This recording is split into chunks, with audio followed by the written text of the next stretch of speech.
What's happening, kids? Hope it's all good. Want to tell you about 5 things to make you a professional producer.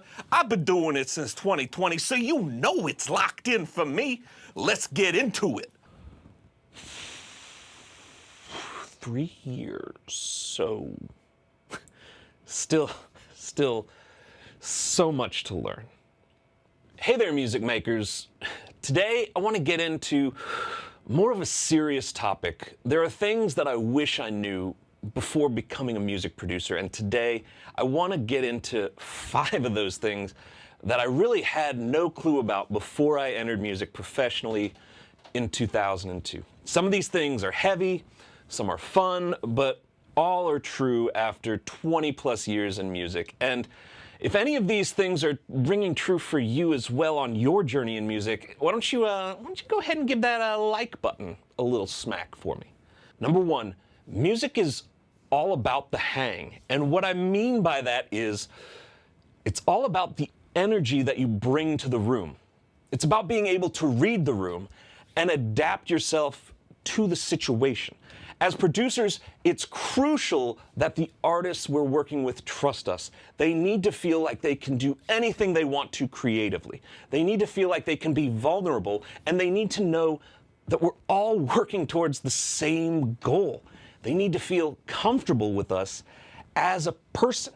And our knowledge of how to use this compressor or how to use that EQ, that's not going to build that trust.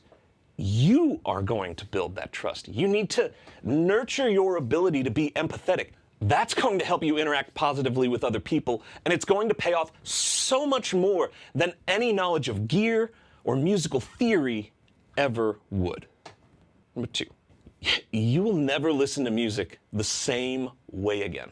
And this was a pretty big shock to me. I mean, I was that kid who got up at 6 a.m. and started listening to Pearl Jam and Smashing Pumpkins records, and I was playing along with my rock guitar, and I would be that guy that got the CDs picked out the night before the road trip to make sure I had all those crucial tunes ready to go to keep me trucking along. And when I first got to Nashville, in an actual studio, forget about it. Every night after the clients were done, the assistants and the other interns and myself, we would all pile into the control rooms and listen to our favorite songs at ear-splitting levels in an actual studio. It was so magical. And over time, though, as you're working in music, your ears are trained to listen critically. I mean, as a producer, it's our responsibility to make sure everything is perfect before a song walks out that door. And then suddenly you can't turn that off. Now, that doesn't mean that you won't get that same feeling that you used to get from music ever again. It just means that because you are listening deeper and more intently, that it takes something extremely special or something that connects with you at the deepest level to bring that feeling back. All right, number 3, the gear you use and the space you are working in don't matter nearly as much as people think that they do. In my time in music, I have made records literally everywhere. In my kitchen, yeah. In the bathroom of a hotel, check. In the gymnasium of a school, yes. And on the altar of a chapel at a church in Nashville in August where it's swelteringly hot and the AC was turned off, yes sir, did that too. And did any of those projects suffer because of the location or the gear that we had to use in those locations? No. In fact, they all actually went on to be number 1s. Yes, all of them. So what's stopping you? So many people are giving up on their musical dream or not even trying to get into music because they don't have all that fancy gear, they don't have a professional space, a laptop, a fairly cheap microphone, and some packing blankets. That is all you need. We've literally made Grammy-winning records with those exact things, and you can make great music with them too. Don't let the idea of expensive stuff and huge studios consume you. Number 4, knowledge versus experience. I mean, I went to college. I went to a trade school called Full Sail, and I left there feeling prepared. I felt like I was ready for almost any challenge. And then I arrived at Soundstage Studios here in Nashville, and I realized quickly how little I knew.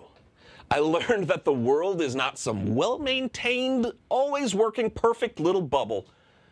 There were always problems, and it was my job to solve them. And I would have to solve them in a way that would keep the artist or client from knowing that anything was even wrong. And through that process, I soon found that what I was learning by actually doing my job was far more valuable than what I learned in preparation for it. Now, I am not saying that school wasn't helpful to me. It gave me so many invaluable things that I still use to this day in my life. But in production, doing it is going to teach you way more than school ever could. I had mentors that taught me by letting me actually do the work. And now I actually lead a group called Music Production Mastery, where I teach from my experiences and help aspiring music producers refine their processes and grow as producers every day. If you think that more direct mentorship in music production would help you, check out the link in the pinned comment. That's going to take you over to our Song Chasers sign-up page where you can access the Music Production Mastery group. All right, we've come to it, kids. Number 5, time management, and this is crucial, okay? Let me tell you, the first 7 years of my music career, I worked 12 to 18 hours a day, 7 days a week. I will tell you from experience, that is not sustainable no matter who you are. And you're also teaching people how to interact with you when you're doing that. People are going to see you doing that, and then they are going to ask for and expect things of you at all hours of the day, at any day of the week. Because, hey, you're always working, right? You need to find a schedule that works for you. One that lets you get things done, but also lets you recover. Self-care, I'm learning now, after so many years, self-care is a huge part of making music that people just don't talk about. The better that you feel and the more refreshed you feel, the better your work will be, period. I can guarantee you of that. So those were 5 things from my journey into music.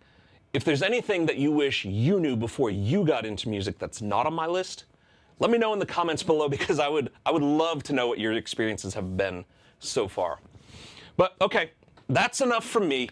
Go make something amazing. And also, did you know that I'm done recording this video? Oh, what's good, my dudes? I hope you're having a great time out there. Pow, kids, what it is. Hope you're having a wonderful day. Bing, bang, boom. What it is, I got 5 things coming at you. Hear ye, hear ye, hear ye. What it is, my friend, hope's all good.